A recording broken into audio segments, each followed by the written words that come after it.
नमस्कार। आकाशवाणी जयपुर अजमेर से प्रस्तुत हैं प्रादेशिक समाचार।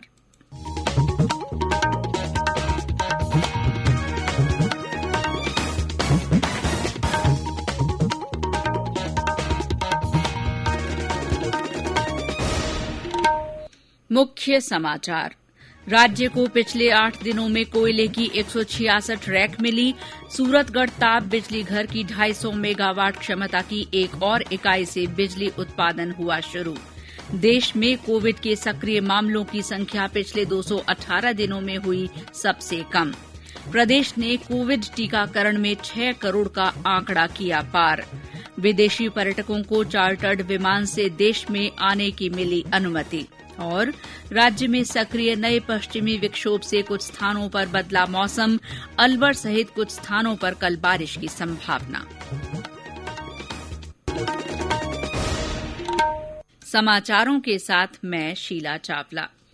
देश कोविड टीकाकरण अभियान के तहत 100 करोड़ टीके लगाने का लक्ष्य हासिल करने के बहुत नजदीक है। इस महत्वपूर्ण कार्य में योगदान करने वाले चिकित्सकों, नर्सों और अन्य स्वास्थ्य कर्मियों का आकाशवाणी अभिनंदन करता है। इसके साथ ही हम आपको सतर्क भी करना चाहते हैं कि कोविड अभी खत्म नहीं हुआ है। आप सभी से अपील है कि जल्दी ही कोविड के दोनों टीके लगवाएं और अन्य लोगों को भी इसके लिए प्रेरित करें। त्योहारों के समय इन 3 आसान उपायों का पालन अवश्य करें। मास्क पहनें, 2 गज की दूरी बनाए रखें, हाथ और चेहरा साफ रखें। और अब समाचार विस्तार से। राज्य को पिछले 8 दिनों में कोयले की 166 रैक मिली हैं। अतिरिक्त मुख्य सचिव ऊर्जा डॉ सुबोध अग्रवाल ने बताया कि कोल इंडिया और अन्य कंपनियों से 65 रैक कोयला प्राप्त हुआ है। वहीं पीकेसीएल से कोयले की 101 रैक मिली हैं। श्री अग्रवाल ने बताया कि राज्य में बंद ताप बिजली घरों में भी उत्पादन शुरू किया जा रहा है। पिछले 8 दिनों में 4 इकाइयों में करीब 1700 मेगावाट बिजली उत्पादन शुरू किया गया है। इस बीच श्रीगंगानगर जिले के सूरतगढ़ ताप बिजली घर में बंद पड़ी एक थर्मल इकाई का संचालन आज फिर से शुरू हो गया है। हमारे संवाददाता ने खबर दी है कि कोयले की आपूर्ति में बढ़ोतरी होने पर 250 मेगावाट की एक और इकाई से बिजली उत्पादन शुरू हो गया है। कोयले की मात्रा बढ़ने के साथ ही वर्तमान में सूरतगढ़ थर्मल की 250 मेगावाट की 6 में से 2 इकाइयों में विद्युत उत्पादन शुरू किया गया है, परंतु 1 नंबर प्लांट के बॉयलर में आई गड़बड़ी के कारण इसे बंद कर दिया गया। 4 नंबर प्लांट को लाइट अप किया जा रहा है, जिससे देर रात विद्युत उत्पादन शुरू होने की संभावना है। इसके अलावा 660 मेगावाट की प्रत्येक इकाई से 500 से 550 मेगावाट विद्युत उत्पादन किया जा रहा है, जबकि 250 मेगावाट की एक इकाई से 210 से 215 मेगावाट विद्युत उत्पादन प्रतिदिन हो रहा है। जितेंद्र शर्मा, आकाशवाणी समाचार, श्रीगंगानगर। स्वास्थ्य मंत्री मनसुख मांडविया और पेट्रोलियम मंत्री हरदीप सिंह पुरी ने आज देश में कोविड-19 टीकाकरण के बारे में एक गीत जारी किया। इसे पद्मश्री कैलाश खेर ने गाया है। भारत का टीकाकरण ये ही जान बचाएगा, ये संकट दूर भगाएगा।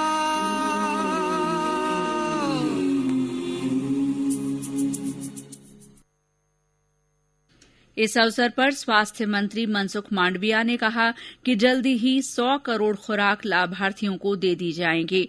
उन्होंने ये भी कहा कि वैक्सीन को एक जगह से दूसरी जगह ले जाना बड़ी चुनौती थी, जिसे सबने कामयाबी के साथ पूरा किया है।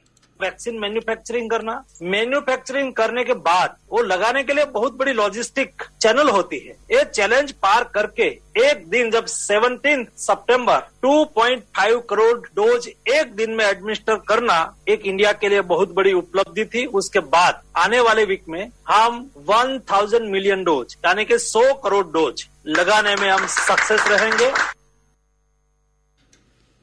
देश में अब तक 97 करोड़ 57 लाख से ज्यादा कोविड टीके लगाए जा चुके हैं।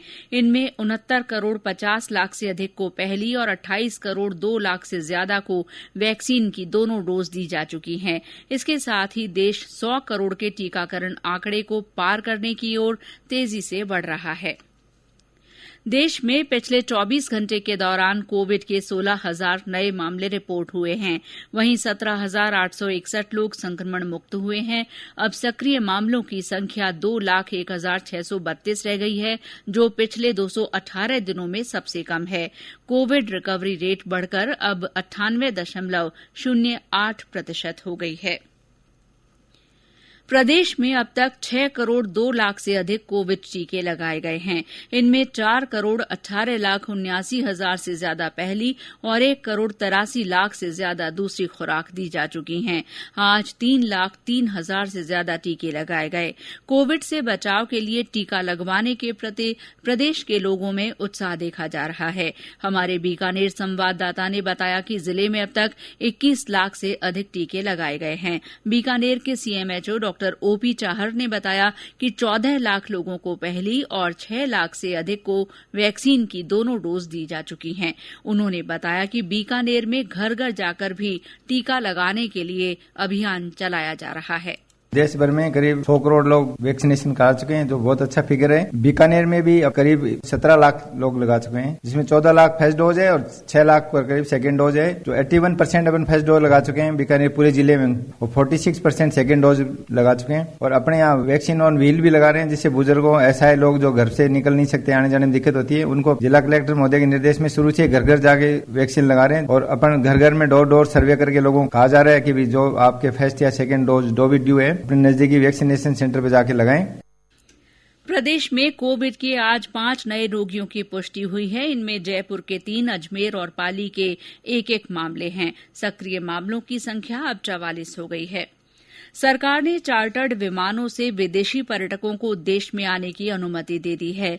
गृह मंत्रालय ने 15 अक्टूबर से चार्टर्ड विमानों से भारत आने वाले विदेशियों को नया पर्यटक वीजा देना शुरू कर दिया है। मंत्रालय ने कहा है कि विदेशी पर्यटकों को देश में लाने वाले विमानों और लैंडिंग केंद्रों पर कोविड मानकों का पालन करना होगा। गौरतलब है कि केंद्र सरकार ने कोविड महामारी के कारण विदेशियों को जारी सभी वीजा पिछले साल निलंबित कर दिए थे। कोविड संबंधी राष्ट्रीय हेल्पलाइन नंबर हमारी वेबसाइट newsonair.gov.in पर उपलब्ध हैं। ये समाचार आकाशवाणी जयपुर अजमेर से प्रसारित किए जा रहे हैं। समाचार अभी और भी हैं, लेकिन पहले ये संदेश। बात ये समझो बहना भाई, करो ना तुम अब लापरवाही, यही बात सबको समझाएं, चलो चलो वैक्सीन लगवाएं।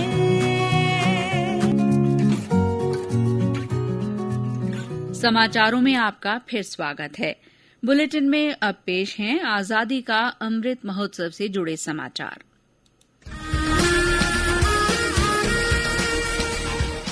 आजादी का अमृत महोत्सव।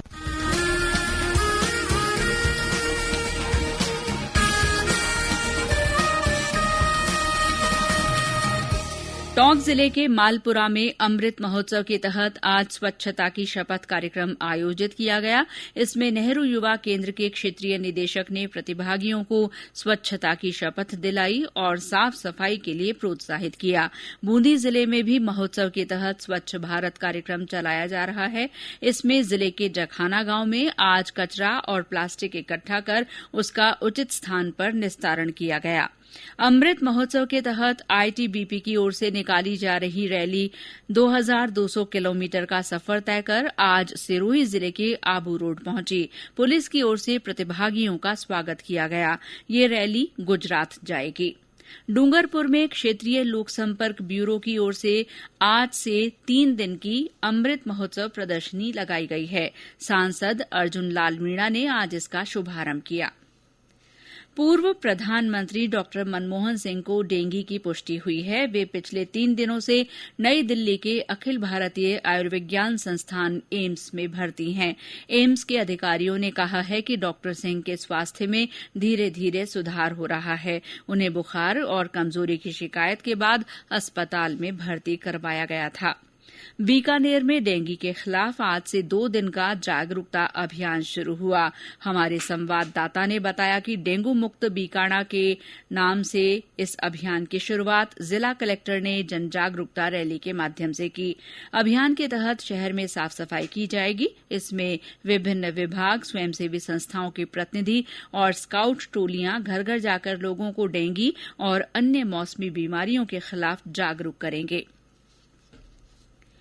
भरतपुर में जयपुर आगरा राष्ट्रीय राजमार्ग पर एक वाहन की टक्कर से 4 लोगों की मौत हो गई।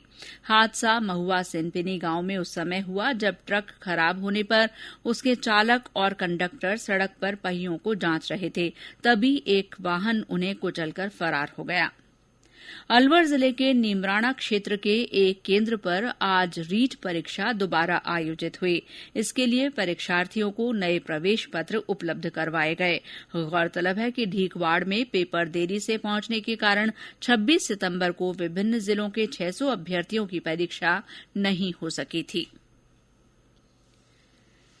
आज राष्ट्रीय महिला किसान दिवस है। भरतपुर में इस मौके पर सरसों अनुसंधान निदेशालय में एक कार्यक्रम आयोजित किया गया, जिसमें कृषि कार्य में महिलाओं की भागीदारी के बारे में चर्चा की गई। साथ ही महिला किसानों को मृदा स्वास्थ्य और राई सरसों की फसल में उत्पादन की नई तकनीक के बारे में जानकारी दी गई। वहीं उदयपुर के लखावली में आयोजित एक समारोह में महिला किसानों को सम्मानित किया गया। और अब मौसम। बंगाल की खाड़ी में कम दबाव का क्षेत्र बनने और एक नया पश्चिमी विक्षोभ सक्रिय होने के कारण प्रदेश में आज कुछ स्थानों पर मौसम में बदलाव हुआ है। उदयपुर में दिन भर बादल छाए रहे और ठंडी हवाएं चली। सीकर में रात का तापमान गिरकर 13 डिग्री सेल्सियस दर्ज हुआ। उधर बाड़मेर में गर्मी का असर रहा और अधिकतम तापमान 37.8 डिग्री सेल्सियस रिकॉर्ड हुआ। मौसम विभाग के अनुसार अलवर जिले में कल तेज बारिश के आसार हैं। इसके अलावा भरतपुर, दौसा, करौली, चूरू, हनुमानगढ़ और नागौर में भी तेज हवाओं के साथ बारिश की संभावना है। और अंत में मुख्य समाचार एक बार फिर। राज्य को पिछले 8 दिनों में कोयले की 166 रैक मिली हैं। सूरतगढ़ ताप बिजली घर की 250 मेगावाट क्षमता की एक और इकाई से बिजली उत्पादन शुरू हो गया है।